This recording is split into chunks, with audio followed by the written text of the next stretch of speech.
তাকদীর নিয়ে প্রিয় ভাইয়েরা বিচলিত হবেন না।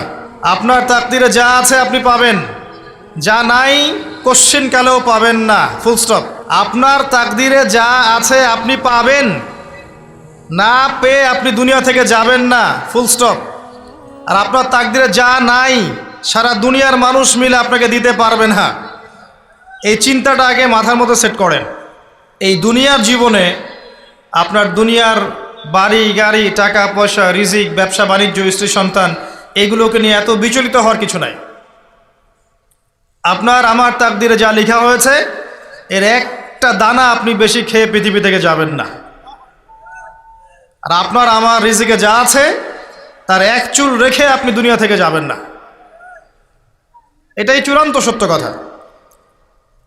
আপনি ঘুষ খান আর সুদ খান আর দুর্নীতি করেন আর মানুষের সম্পদ আত্মসাৎই করেন না কেন, যতটুকু লেখা আছে আপনার তাকদীরে এর বেশি আপনি কিচ্ছু পাবেন না। আর আপনি হালালে থাকার জন্য যতই কষ্ট করেন, হালালে আছেন, সবজি বিক্রি করে খাচ্ছেন, আপনি ছোটোখাটো ব্যবসা করছেন, মানুষ আপনাকে দাম দেয় না, আন্ডার এস্টিমেট করে, গরিব বলে, ফকির মিসকিন বলে, কিন্তু আপনার তাকদীরে যা আছে আপনি সেটাই পাবেন, এর বেশি আপনি কিচ্ছু পাবেন। হুয়াল আউয়ালু ওয়াল আখির, আল্লাহ পাক প্রথম এবং আল্লাহই শেষ। কুল্লু মান আলাইহা ফান ওয়া ইয়াবকা ওয়াজহু রাব্বিকা যুল জালালি ওয়াল ইকরাম। প্রত্যেকটা বিষয় ফানা হয়ে যাবে, কিচ্ছু থাকবে না। এখন আপনি পৃথিবীতে যা দেখছেন এগুলোর কিছুই থাকবে না। প্রত্যেক মানুষ, প্রত্যেকটা জিন, প্রত্যেক উদ্ভিদ, প্রত্যেক এই প্রাণী, আকাশ, মহাবিশ্ব, গ্রহ নক্ষত্র, চন্দ্র সূর্য, সমুদ্র, পাহাড় পর্বত, বিশ্বনেতা, রাষ্ট্রনেতা, সমাজ নেতা, পরিবারের কর্তা, অর্থনৈতিক নেতা, সবাই মারা যাবে, সবাই শেষ হয়ে যাবে, কিচ্ছু থাকবে না। এই বিষয়টা আগে ভালো করে হজম করতে হবে যে আমরা এখানে থাকতে আসিনি, আমরা এই দুনিয়ায় থাকতে আসিনি, আমরা এখানে এসেছি চলে যেতে। যার মনের মধ্যে এই কনসেপ্ট থাকে সে কখনো আল্লাহ পাকের বিদ্রোহী হতে পারে না, সে কখনো আল্লাহ দ্রোহিতা করতে পারে না, কুফরি করতে পারে না, শিরক করতে পারে না, আল্লাহর অবাধ্য হতে পারে না। যার মনের মধ্যে এই চিন্তা বদ্ধমূল যে আমি এখানে থাকতে আসিনি, আমি এখানে মুসাফিরের মতো এসেছি, গাছের ছায়ায় বিশ্রাম নিচ্ছি, বিশ্রাম নিয়ে শেষ হবে চলে যাব।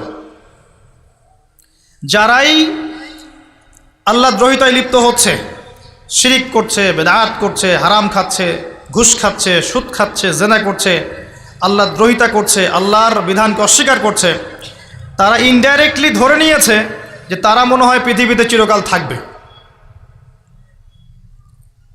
কারণ যদি কিয়ামতের মাঠের কথা তাদের স্মরণ থাকতো তারা কখনোই কাজগুলো করতে পারতো না, পারতো?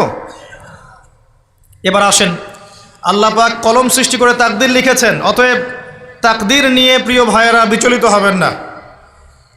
আপনার তাকদীরে যা আছে আপনি পাবেন, যা নাই কোশ্চিনকালেও পাবেন না, ফুল স্টপ। আপনার তাকদীরে যা আছে আপনি পাবেন, না পেয়ে আপনি দুনিয়া থেকে যাবেন না, ফুল স্টপ। আর আপনার তাকদীরে যা নাই সারা দুনিয়ার মানুষ মিলে আপনাকে দিতে পারবেন না। এই চিন্তাটা আগে মাথার মধ্যে সেট করেন। এই চিন্তা যার মধ্যে ইনস্টল করা আছে সে আত্মহত্যা করে না কখনো, সে হতাশ হয় না কখনো, সে ভয় পায় না, আল্লাহর পথে চলতে গিয়ে পিছু পা হয় না, সে জালেমের সামনে মাথা নত করে না। যার মাথায় এই চিন্তা আছে যে আল্লাহ যা লিখেছেন এটা হবে, যা লিখেন নাই সারা দুনিয়ার মানুষ মিলে সেটা হবে না, সিম্পল। এর মধ্যে আল্লাহ পাক পরীক্ষায় ফেলবেন, ওই বিষয়টা ডিফারেন্ট। আমি অবশ্যই তোমাদেরকে পরীক্ষা করব ভয় দিয়ে, ক্ষুধা দিয়ে, সন্তানের কি ইন্তেকাল দিয়ে, ফসলের ক্ষতি দিয়ে, সম্পদের ক্ষতি দিয়ে আমি পরীক্ষা করব।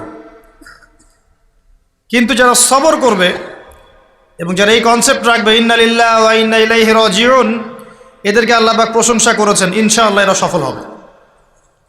আল্লাহ পাক তাকদির লিখে ফেলেছেন, তাকদির নিয়ে টেনশন করবেন না, রিজিক নিয়ে টেনশন করবেন না। এখনকার যুব সমাজের সবচেয়ে বড় টেনশন রিজিক। একটা জব, একটা ভালো জব, একটা ভালো ব্যবসা, সে সিকিউরড লাইফ চাচ্ছে।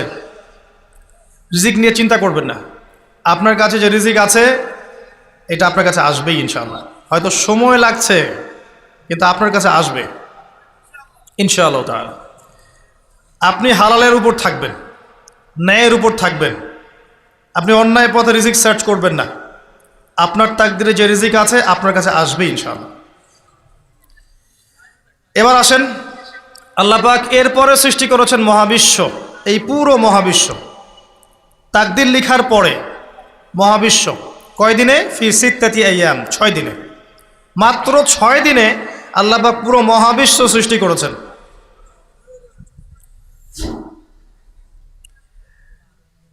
হুয়াল্লাযী খালাকাস সামাওয়াতি ওয়াল আরদা ফি সিত্তাতি আইয়াম সুম্মা ইসতাওয়া আলাল আরশ।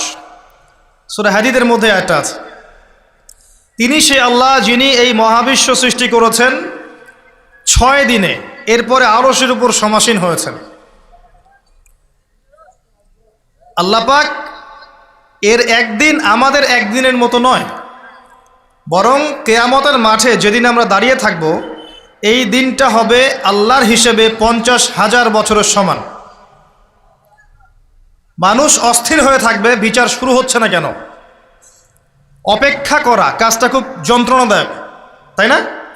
কারো জন্য অপেক্ষা করা, অপেক্ষা করে আছেন, 1 ঘন্টা পর আসবে, এলো না, আপনি অস্থির হবেন।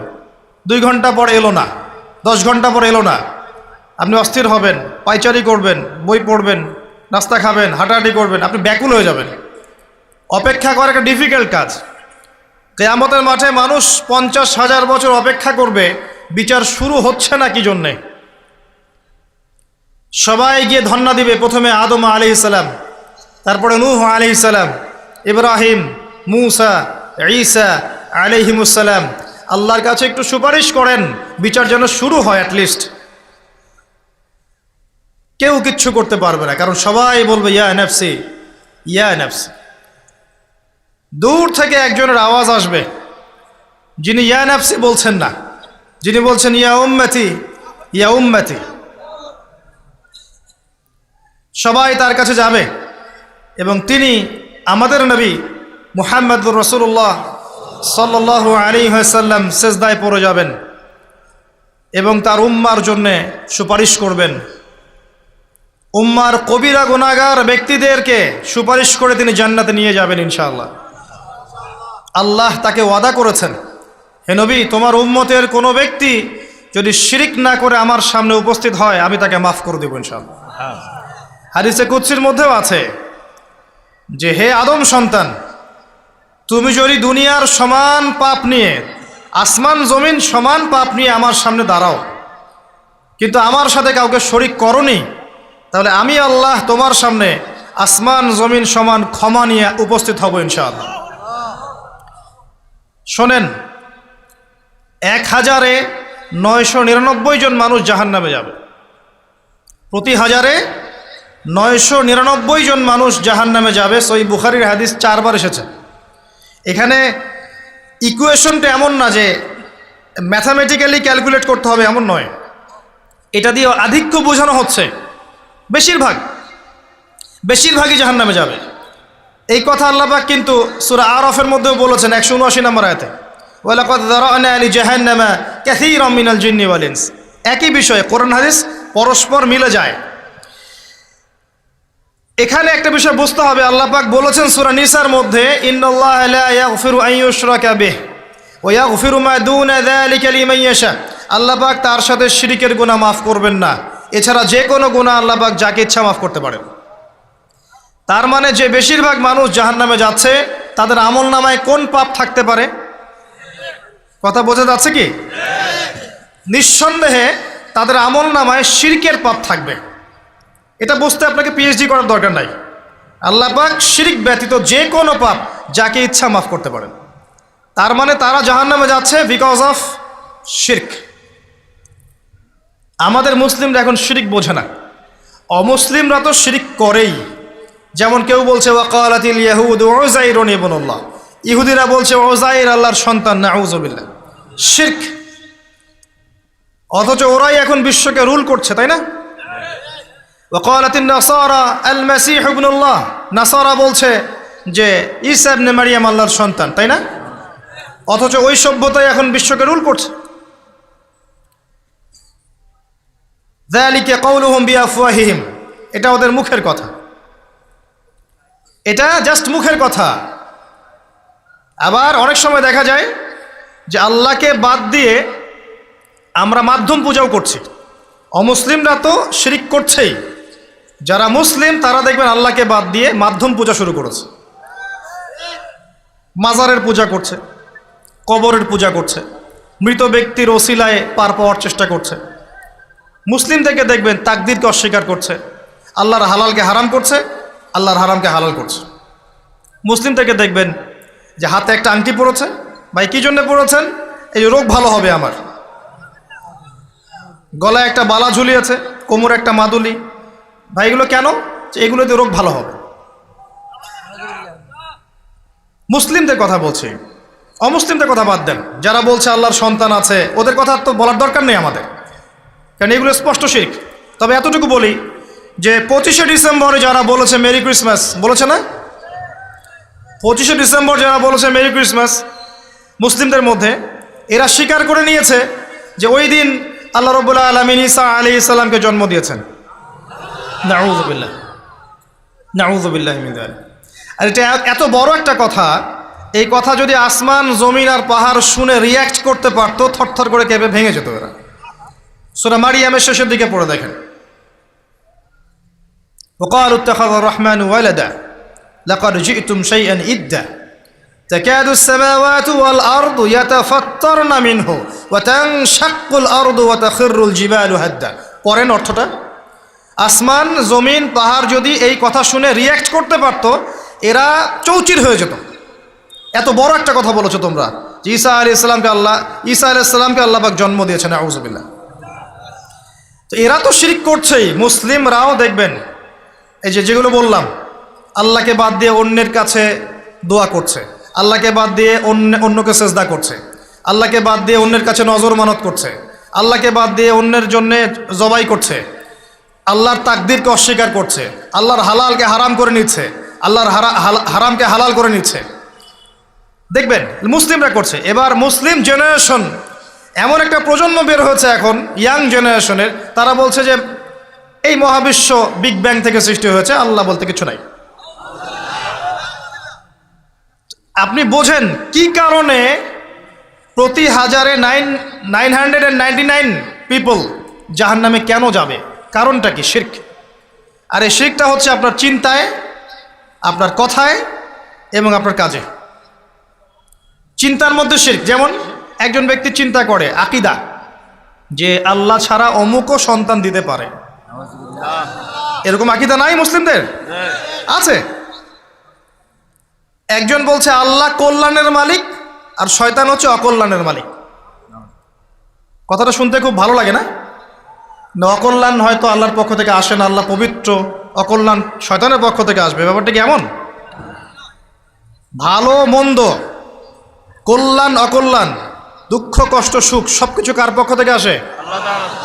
এমন নয় যে ভালোগুলো আল্লাহ দেন, অকল্যাণগুলো শয়তান দেয়, নাউযুবিল্লাহ। এরকম আকীদা আছে মানুষ।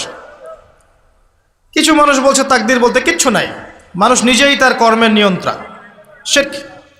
কিছু মানুষ বলছে যে ভাগ্যই সব, মানুষের কাজের কোনো স্বাধীনতা নাই। মানে ভাগ্যই সব, আমার কাজের কোনো স্বাধীনতা নাই, আমি কলের পুতুল।